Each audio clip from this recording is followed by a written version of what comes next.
Trump's promise to always look out for the forgotten man and woman.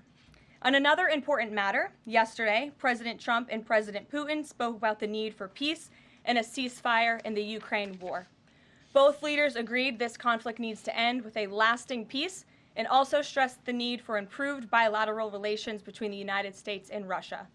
President Trump also spoke with President Zelensky this morning to align both Russia and Ukraine in terms of their needs and requests. As President Trump has said repeatedly, the precious lives and money that both Ukraine and Russia have been spending in this war would be better. The conflict would have never started with President Trump in charge, but he's determined to end it once and for all. President Trump also promised maximum transparency and a commitment to rebuild the trust of the American people in our intelligence community. Part of that promise was to fully release previously classified records related to the assassination of former President John F. Kennedy, and he made that happen yesterday.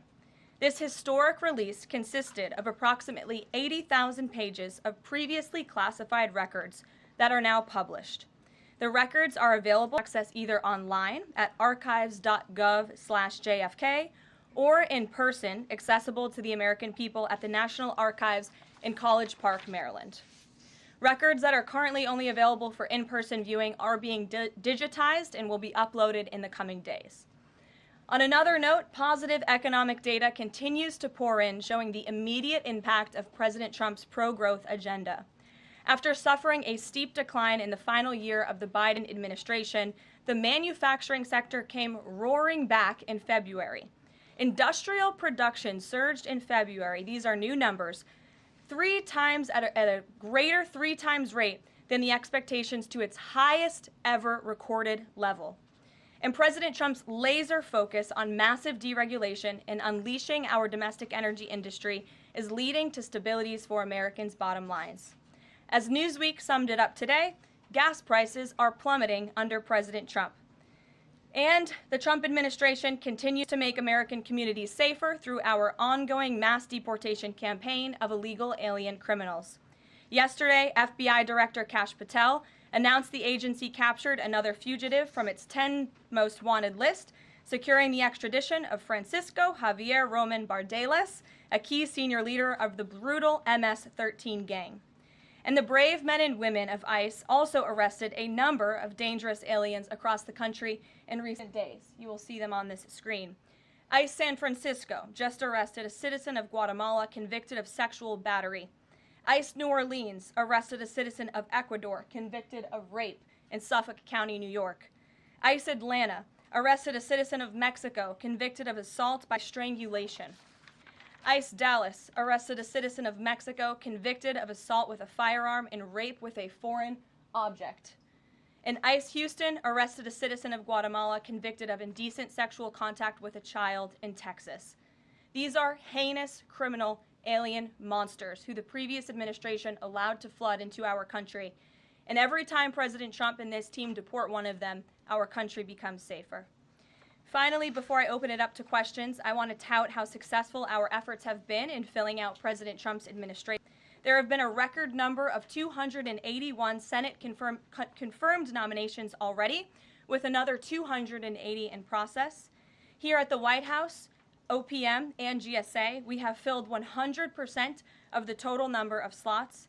And this is a record number of placements in the first 58 days of any administration, and a testament to the caliber and the sheer quantity of talented people who want to work for President Trump to make America great again. Here in our new media seat today, we have Katie Pavlich. Katie is the editor of townhall.com, which is a subsidiary of Town Hall Media. It's a lead conservative news and opinion outlet based right here in Washington, D.C., with writers and journalists reporting around the country. Last year, Town Hall Media had 60 million unique users and 1.4 billion page views, with a broad reach on a number of social media platforms. With that, Katie, please kick us off. Thank you, Karoline. Really appreciate it. Sure. Thank you. So given the back and forth with this U.S. District Judge and the administration's use of the Alien Enemies Act, does the President plan to send new and additional flights of Venezuelan gang members, now designated as foreign terrorists, from the U.S. to El Salvador or elsewhere?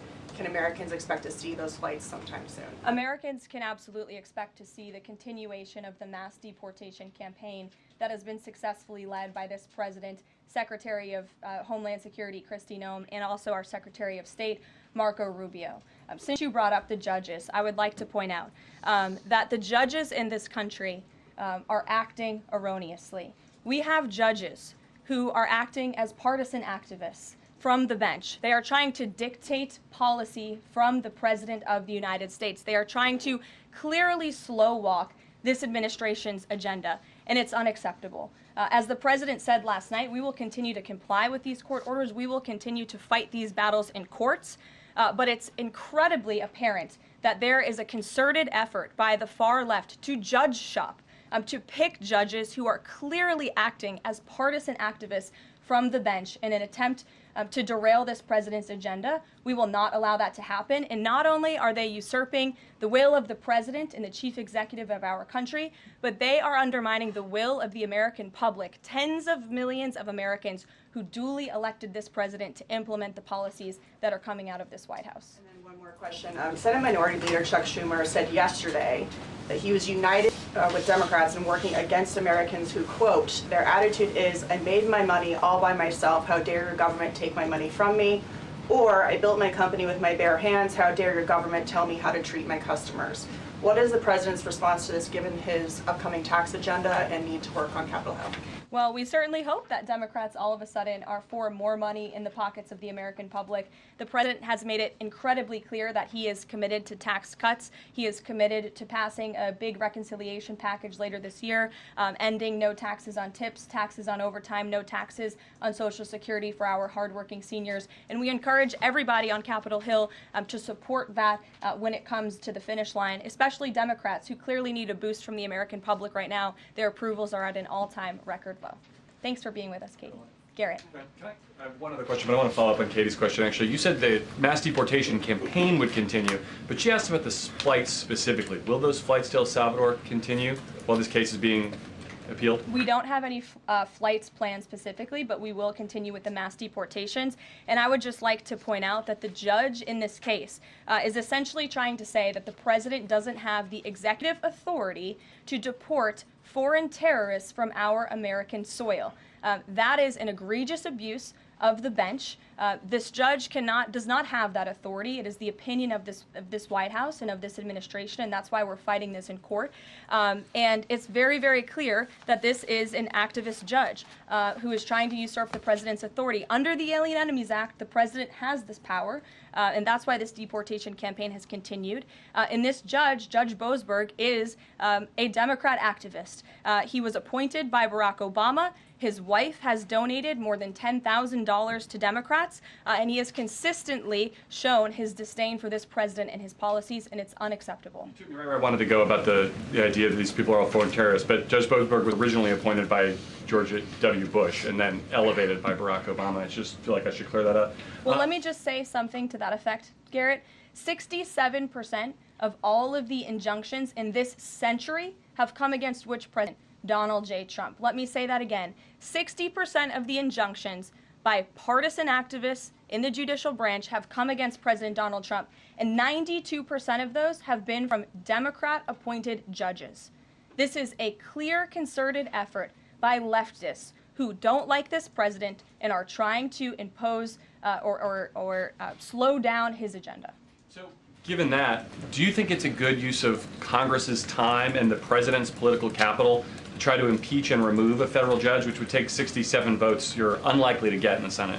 Well, look, the president has made it clear that he believes this judge in this case should be impeached, and he has also made it clear that he has great respect for the Chief Justice John Roberts, and it's incumbent upon the Supreme Court to rein in these activist judges. These partisan activists are undermining the judicial branch by doing so. We have co-equal branches of government for a reason, and the president feels very strongly about that.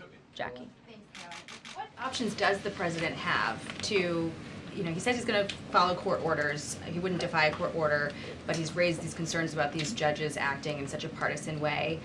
What option does he have to ensure that his agenda continues to move forward while this is ongoing and the judges appear to be trying to just block and delay and impede? Well, you're right. They are trying to block, delay, and impede. This is lawfare. The president is no stranger to it. He faced it in his campaign, and this is a continuation of the lawfare that President Trump faced as a candidate, and he's now unfortunately facing as a president. Clearly, these partisan activists in the judicial branch didn't get the memo on November 5th when the American people overwhelmingly re-elected this president to continue with mass deportations. So White House counsel and the Department of Justice are working on this. They're appealing these cases, and we will continue to use the full weight of the White House counsel's office and the president's team of lawyers to fight this in court, because we know we will win, even if we have to go all the way to the Supreme Court. One more on TDA. Andy McCarthy said in an interview with Hugh Hewitt, he certainly agrees with what the president is trying to do with the Alien Enemies Act, but he's not sure that the law is completely on his side. He cites some previous Supreme Court rulings dealing with enemy combatants in wartime, says that even they have a challenge or a right to challenge their detention in court. He raised concern also that while TDA has been designated as a terrorist organization, these individuals hadn't been prosecuted for terrorism. So my question is, will the president ask Congress potentially to declare war on these cartels for the invasion that he's talked about so that he's on stronger legal footing? Well, we absolutely disagree with the legal opinion of the individual that you mentioned. We would not have moved forward with this if we didn't believe the president. This was within the president's executive authority to continue with this mass deportation effort under the authority provided to him under the Alien Enemies Act. And when you read the act, as I did last time at the podium, a predatory incursion is absolutely what has happened with Tren de Aragua. They have been sent here by the hostile Maduro regime in Venezuela, and the president, immediately upon taking office, designated TDA as a foreign terrorist organization. And under this act, it is within the president's authority to deport these terrorists. And anybody trying to defend these terrorists who have now been sent off of American soil should talk to the families of the individuals who these heinous monsters have killed and have raped. If you talk to those families, they are so heartened by the president's decision to take tough action and to use his executive authority, something that no other president has been willing to do, because President Trump does what he says he's going to do, and he is deporting these foreign terrorists from American soil to secure our homeland, and he's within his rights to do that. Jennifer. Very quickly on Tesla, there's a website that's trying to dox Tesla owners across the country and saying they're only going to take down personal information when people show that they've sold their cars. What's the administration going to do about that? I haven't seen that website, but we certainly think it's despicable, the violence that has taken place against Tesla, the company, its employees, and also just Americans who have chosen to drive an electric vehicle. Many of them are Democrats, by the way. Democrats were big supporters of Tesla and of electric vehicles until Elon Musk decided to vote for Donald Trump. So we would like Democrats to also come out and condemn this heinous violence that we have seen, and I believe the Attorney General has said she's investigating these incidents as acts of domestic terrorism. Jennifer. On Ukraine, can you say, is the White House going to pause foreign military aid or intelligence sharing with Ukraine, as Russia says it's pushing for, and then have a follow-up on the Federal Trade Commission? Sure. When it comes to Ukraine, I do have a statement for you from the National Security Advisor and also the Secretary of State. First, I'd like to reiterate what the President said earlier following his call with President Zelensky this morning. He said he just completed a very good telephone call with President Zelensky. It lasted approximately 1 hour. Much of the discussion was based on the call made yesterday with President Putin in order to align both Russia and Ukraine in terms of their requests and needs. We are very much on track, and I will ask Secretary of State Marco Rubio and Mike Waltz to give an accurate description of the points discussed. That statement will be put out shortly. Well, I have that statement for you right here. Bear with me as I read it. Today, President Trump and Ukraine's President Vladimir Zelensky had a fantastic phone conversation. President Zelensky thanked President Trump for a productive start for the work of the Ukrainian and American teams in Jeddah on March 11th. The meeting of the senior officials from both nations significantly helped in moving toward ending the war. President Zelensky thanked President Trump for the support of the United States, especially the Javelin missiles that President Trump was first to provide and his efforts towards peace. The leaders agreed Ukraine and America will continue working together to bring about a real end to the war, and lasting peace under President Trump's leadership can be achieved. President Trump fully briefed President Zelensky on his conversation with Putin and the key issues discussed. They reviewed the situation in Kursk and agreed to share information closely between their defense staffs as the battlefield situation evolved. President Zelensky asked for additional air defense systems to protect his civilians, particularly Patriot missile systems, and President Trump agreed to work with him to find what was available, particularly in Europe. The two leaders also agreed on a partial ceasefire against energy. Technical teams will meet in Saudi Arabia in the coming days to discuss broadening the ceasefire to the Black Sea on the way to a full ceasefire. They agreed this could be the first step toward the full end of the war and ensuring security. President Zelensky was grateful for the president's leadership in this effort and reiterated his willingness to adopt a full ceasefire. President Trump also discussed Ukraine's electrical supply and nuclear power plants. He said that the United States could be very helpful in running those plants with its electricity and utility expertise.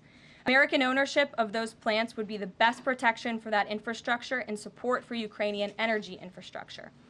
President Zelensky also thanked President Trump for continuing to push humanitarian concerns, including the exchange of prisoners of war.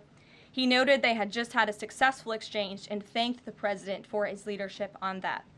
President Trump also asked President Zelensky about the children who had gone missing from Ukraine during the war, including the ones that had been abducted, and President Trump promised to work closely with both parties to help make sure those children were returned home. They agreed all parties must continue the effort to make a ceasefire work. The presidents noted the positive work of their advisors and representatives, especially Secretary Rubio, National Advisor Mike Waltz, Special Envoy Kellogg, and others. The presidents instructed their teams to move ahead with the technical issues related to implementing and broadening the partial ceasefire. The presidents instructed their advisors and representatives to carry out this work as quickly as possible. The presidents emphasized that in further meetings, the teams can agree on all necessary aspects of advancing toward lasting peace and security. That is a lengthy statement that was just given, so thanks for bearing with me. Our office will, of course, provide this after. And as you know, as I just pointed out in the statement, the president's team of negotiators and national security experts will be heading to Saudi again later this week to continue working on and ironing out the details. But I would just like to emphasize we have never been this close to peace, and it's only because of President Trump that we are here. I think a couple of years ago, as you all reported on the war, it was incomprehensible to have a partial ceasefire in this conflict. And today, that is true because of the leadership of this president. So they agreed to closely share information between their defense staffs. Does that mean all intelligence sharing will continue? So the White House is rejecting Russia's request to pause. Intelligence sharing in terms of defense for Ukraine will continue to be shared. Mary. Thanks, Karoline. I have two questions. One on the United States Institute of Peace and then on the Supreme Court, if that's okay. Sure. So on the United States Institute of Peace, this is a little bit wild. I understand the old president refused to leave after he was removed from his position. He barricaded himself in his offices, had to be escorted out by police, left the building without Wi-Fi, telephones, elevators, and more, and is now telling media that DOGE broke in and illegally removed him. So can you comment on this sequence of events and specify, did DOGE illegally enter? I'm really glad you brought this up, Mary. We were made aware of this story by individuals at DOGE, at Elon Musk's team, and also at the State Department who were unable to access this building. And it became very clear that there was a concerted effort amongst the rogue bureaucrats at the United States Institute of Peace to actually physically barricade themselves essentially inside of the building to prevent political appointees of this administration who work at the direction of the President of the United States to get into the building. There was a piece in the Daily Caller, thank you for sharing the truth on this, about what happened. Staff contacted the MPD in an attempt to prevent DOGE personnel from entering. They barricaded the doors. They also disabled telephone lines, internet connections, and other IT infrastructure within the building. They distributed flyers internally, encouraging each other to prevent these individuals from accessing the building. I use this to say this is what DOGE and this administration is facing. It's a resistance from bureaucrats who don't want to see change in this city. President Trump was elected on an overwhelming mandate to seek change and implement change, and this is unacceptable behavior. Thank you. And just really quick on the Supreme Court. I know it's been almost 3 years now since the leak of the draft Dobbs opinion to Politico, actually. A leak which sparked protesting outside the homes of the justices and even brought on one attempted assassination attempt. I know Justice Alito said that it made the justices targets for assassination, but yet the Supreme Court has not tracked down any leaker. Does the White House have interest in finding out who that leaker was, and can you comment on that at all? I know generally speaking the president has an interest in finding leakers, and he believes it's unacceptable, and it's the position of this administration. You've seen the Secretary of Homeland Security has taken tough action at her agency. Leaking is unacceptable to this president and to the leaders across the board in this cabinet, especially when it puts people in harm's way. Sure. Thank you, Caroline. A mom whose daughter was forced to change in a locker room with a biological male at school filed a complaint with the DOJ. How will the Trump DOJ deal with violations of President Trump's orders protecting women and girls like this? I would defer you to the Department of Justice on that specific case, but the president has made it incredibly clear that it is the policy of this administration that there are only two genders, male and female, only two sexes rather, male and female, and that we are not going to tolerate such behavior by men pretending to be women. The president will continue to strongly stand for the rights of women and girls, not just in sports and on athletic fields, but also in private spaces like locker rooms and bathrooms. Sure. Go ahead. Thank you. On the FTC, two quick questions. Can you explain the president's thinking in his decision to fire the two Democratic commissioners, especially given that Mark Meadow is on track to be confirmed next week and there would be a Republican majority? My biggest question is why now? Sure.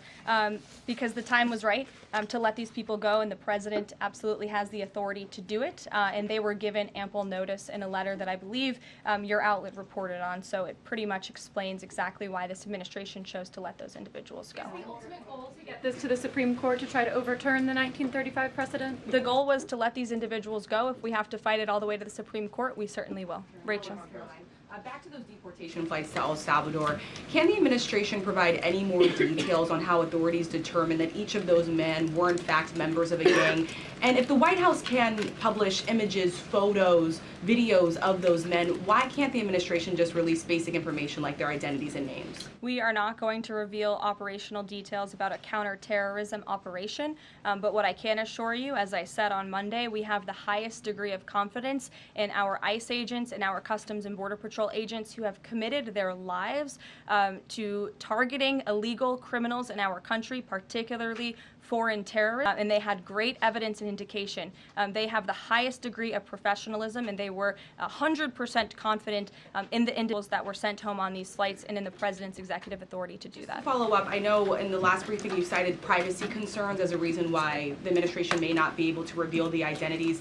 What exactly are the privacy rights of immigrants who were deported that the administration says were dangerous enough to be sent to El Salvador and sit in a prison? Again, as I just said, we're not going to reveal the operational details of a counterterrorism operation for quite obvious reasons. We're trying to combat terrorism here in the United States of America. Jeff. I could ask something else at phone call yesterday. There was a couple different readouts from the Kremlin and the U.S. on a couple different points. One was energy and infrastructure. The U.S. statement said energy and infrastructure. The Kremlin said energy infrastructure. What is your understanding of what the actual substance of that was? Then I have one other question on that. I would defer you to the readout that was provided by the White House. That's our understanding, and that's the truth. And if I could ask a question about the judge as well. How does a president define a bad judge? Is it just someone who disagrees with him? And is that a dangerous precedent in this case, because this is a temporary ruling from Judge Boasberg that he could ultimately rule in your favor? Is he setting up a standard here for calling for the impeachment of a judge who may ultimately rule on your side? No, it has nothing to do with disagreeing with the president on policy. It's with disagreeing with the Constitution and the law.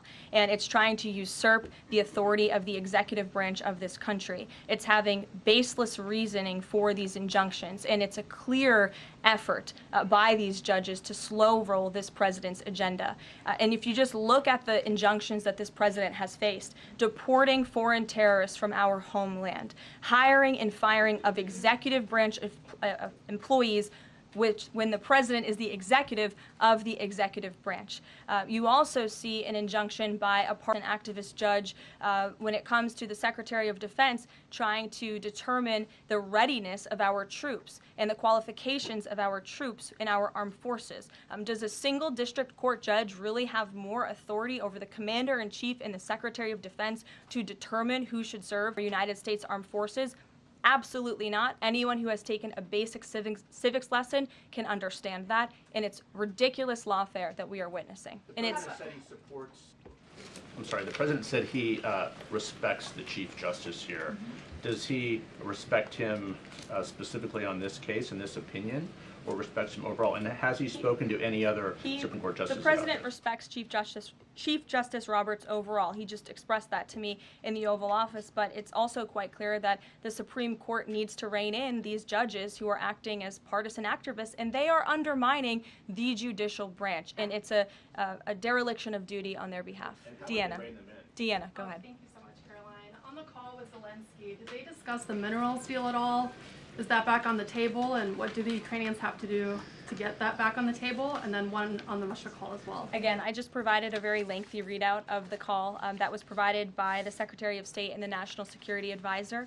And now we have moved beyond the economic minerals deal. We are at a place of peace. We're at a partial ceasefire, and we're moving towards a full ceasefire and a long-standing peace in this conflict. And that's great news for the American public. Kremlin readout mentioned that Trump and Putin spoke about potential U.S.-Russia hockey games. And the Kremlin readout also said that Russia wanted the U.S. to stop U.S. intelligence and U.S. funding Ukraine. The president has said that that conversation did not happen. Just wondering if you can get us any more clarity on that. And also, again, if it's energy infrastructure or if it's energy and infrastructure, because I think there is a big difference between that. Again, as for the readouts of the call, I would defer you to ours. And when it comes to the topic of hockey, it did come up. However, we're more interested in securing a peace deal than scheduling hockey games right now. Sean. Hey, about the deportation flight. So was it the president himself who directed the planes to stay in the air after the judge ordered them to turn back?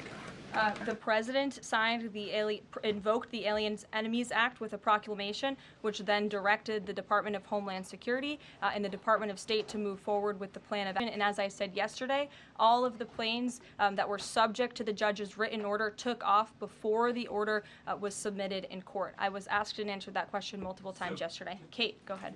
Is the president still considering pressuring Russia with sanctions or tariffs to try to get a full ceasefire? And is there any kind of deadline or timeline that the White House has in mind for when that pressure might ramp up? Again, the president had a nearly 2-hour-long call with President Putin yesterday. We provided a readout of that call, and we have his negotiating team heading to the Middle East this week to continue these discussions in regards to sanctions and any other details. I'm not going to give a readout of those from this podium. And on TikTok, is Oracle the leading contender for a deal? And would the U.S. back a deal that keeps TikTok's algorithm and the underlying technology still in Chinese hands? As President Trump does so well, we don't get ahead of ourselves when we are in the midst of the art of the deal. So when the president and his team are ready to announce a deal on TikTok, which is a high priority for the president, we will make that known. I've seen that reporting, but I'm not going to comment on it just yet. Sure, go ahead. Thank you, Press Secretary Leavitt. Some prominent Trump supporters have been making the case that Derek Chauvin deserves a pardon. They argue that he did not receive a fair trial.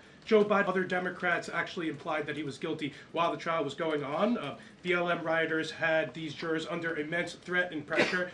Mainstream media, frankly, many news outlets here today are complicit here. They chose to ignore the autopsy report. They chose to ignore the full body camera footage. They decided to slander Derek Chauvin as a racist cop instead. Does the administration believe Derek Chauvin received a fair trial, and will they consider a pardon moving forward? The president has been asked and answered this question. He said it's not something he's considering at this time. Philip. Thank you. 2 questions. First, just a follow-up on the readouts from those calls. When it comes to discrepancies between the U.S. and Russian readout of that call between President Trump and Putin, is it the president's assessment that something is getting lost in translation, or does he believe that the Russians are trying to play games here? Nope. The president believes in his team that put the readout out, and he also put his own out on Truth Social. We've been incredibly transparent about all of the president's calls with foreign leaders, and again, I would defer you to the readout. And then following up on... Thank you, Caroline. White House said yesterday that gas prices across the U.S. have fallen for the 4th straight week. 34 states now seeing gas under $3 a gallon. This limited ceasefire with Ukraine regarding oil refineries, energy, will that affect gas prices here in the U.S.?